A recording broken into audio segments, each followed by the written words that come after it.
Like and subscribe, or this will crawl on your face when you're sleeping. Meeting new people and learning about different communities and cultures can be enjoyable until you visit a location and encounter a man armed with a spear, or worse, see people engaging in occult behavior. Strap in, let me take you through 15 of the scariest tribes you don't want to meet. Number 1. Surrey people, warriors. One thing you'll love about African culture is their love for cultural art, beautification, and religious practices. This doesn't go unnoticed by the Surrey people. They've gone far and beyond to show us that they love beautification more than they love life itself. They pride themselves on their scars and how many they carry. Every beauty modification tells a story. They mostly get their scars during rituals to celebrate the onset of puberty, for a first menstrual cycle, and childbirth. The Surrey men are experts in a spectacular form of stick fighting. You wouldn't want to get into their bad books. Number 2. Yanomami Tribe. Shh. Listen to the spirits of the forest. Deep in the Amazon rainforest, there's an indigenous tribe that has remained relatively isolated from the outside world. The Yanomami are feared for their connection with the spirit world. They're mostly guided by spirits and the wisdom of their ancestors. Number 3. Centenally Tribe. If hostility were a person, then that would be the Centenally Tribe. Trust me, it takes a brave and confident person to set foot on the Sentinel Island. The tribe doesn't like visitors at all. They've expressed that by throwing spears at the people who visit them. It never ends well for both parties. Well, that's because the first visitors they welcomed kidnapped their people and took them to Port Blair, where they got sick and the elderly ones passed away. The latter returned the sick children to the village, and the rest became history. The experience certainly left the Centennials with rage towards visitors. Number 4. Korra Tribe. Don't enjoy their melodic language too much. It might be a charm to tune you into becoming their dinner. The Korra Tribe is known for its amazing tree houses. The tall houses are designed to protect them against attacks from other tribes. I don't know about you, but I think the reasoning is quite absurd. I mean, the rival tribe can just cut up the tree, right? The other reason they keep their houses high is to keep them safe from evil spirits that lurk below the trees. Being natives of Papua New Guinea, the Korra are said to be the last active tribe that partakes in cannibalism. Luckily, they don't eat anybody. They mostly eat their tribesmen who've been possessed by evil spirits. Number 5.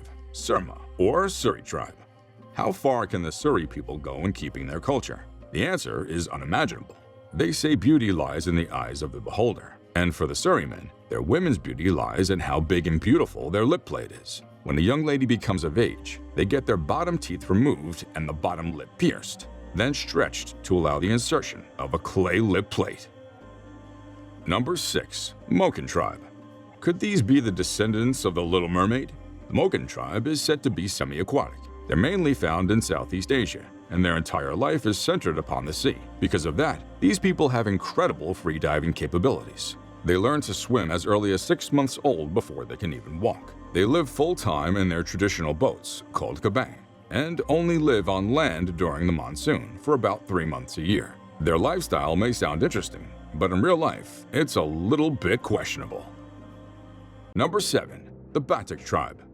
Trust me, you don't want to offend a person from the Batok Tribe. These people are mostly feared for their practice of magic, but that's not all. The people of Batok have a guardian spirit in every village, the Pangaloo Balang. The Pangaloo Balang is a boy picked by the priest to stay with him until the day of his sacrifice. When his long-awaited day arrives, he's poisoned and boiled with herbs, and he acts as a sacrifice for the village. He was later carved as a stone statue that stands at the shrine. They also practice ritual cannibalism, where they consume the meat and organs of their prisoners. This served as a punishment only for the most serious of crimes, and also helped to scare off potential invaders. Who would even dare commit a crime after hearing this? Number 8. The Night Marchers Tribe. Although the Night Marchers are legends of the Hawaiian tribe, I must say they're pretty famous. Legend has it that the Night Marchers usually walk on certain paths throughout the Hawaiian island during the night. It gets even more intense whenever the Night Marchers approach. There's always an ominous beat of drums and flares of big light torches. Here's where it gets scary. The Night Marchers are believed to kill people who don't act all submissive when they're passing by. I'm talking about getting naked and conveying submission by lying down and keeping your eyes closed no matter what you hear. Chances are that you'll make it through that night. However, people who accidentally don't hear them coming end up lifeless. Sometimes, the night marchers won't even do it on the spot, but the person always mysteriously passes away in a couple of days. Number 9. Agar Tribe.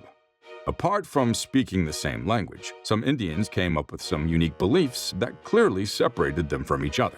This is how the terrifying Agar Tribe came to life. The scariest thing is that this tribe decided to take all the toxic traits that are against the Hindu religion. In fact, the Agar Tribe has dedicated their entire life to the soul's aim for liberation.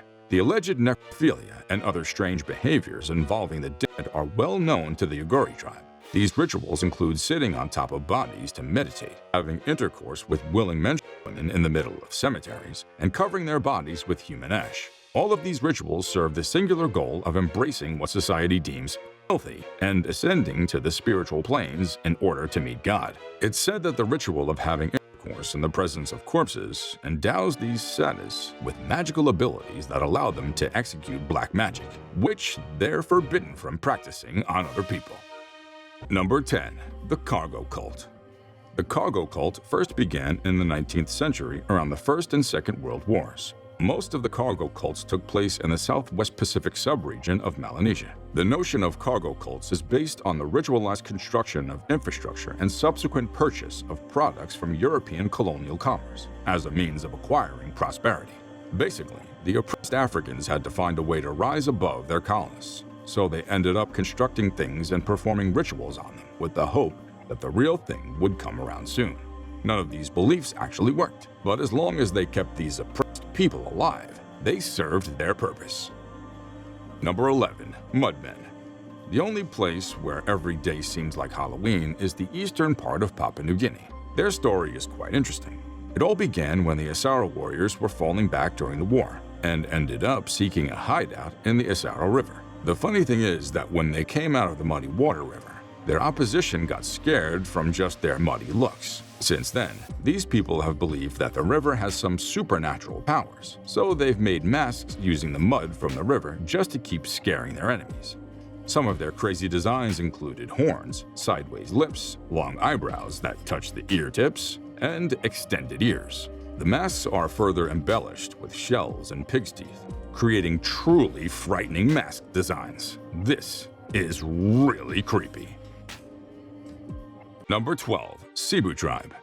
It's crazy how sometimes creepy turns into art. Let's be honest, how many times do you meet people in skeleton costumes? Maybe in the art gallery.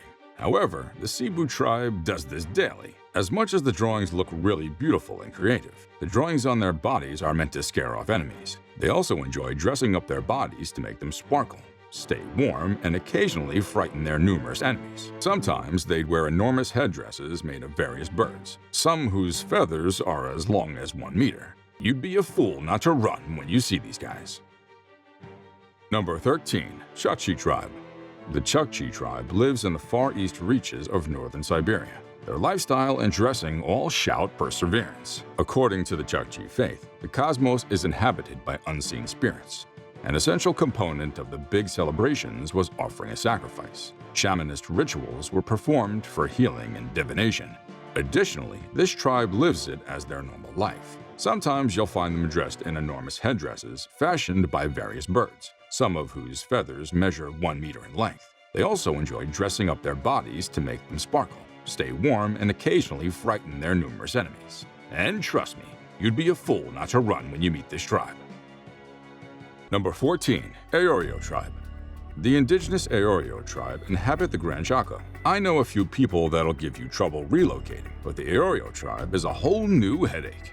During the second part of the 20th century, the majority of the Aorio Tribe were forcibly driven from their ancestral lands and reduced to tiny villages where they were compelled to become sedentary in order to live. You know what they say, there's no place like home. It wasn't long before the Aorio Tribe moved back to their original habitat after being abandoned by the government. Right now, the only threat posed to them is deforestation. Number 15. Aorio Tribe. The Aorio Tribe lives in hilly rainforest regions in the northwest of Ecuador and the southwest of Colombia. Because their ancestral area is particularly fruitful for producing enormous coca crops, the Aorio Tribe have been a target for drug smugglers for decades. Now that these people have no modern weapons to protect themselves, they're constantly invaded by loggers and armed gunmen in pursuit of the coca crop. Regardless, these tribes have repeatedly refused to let it go, and instead, they keep surviving. If they stood their ground all these years with the tools they call weapons, imagine what they could do when introduced to the New World. Until next time, adios.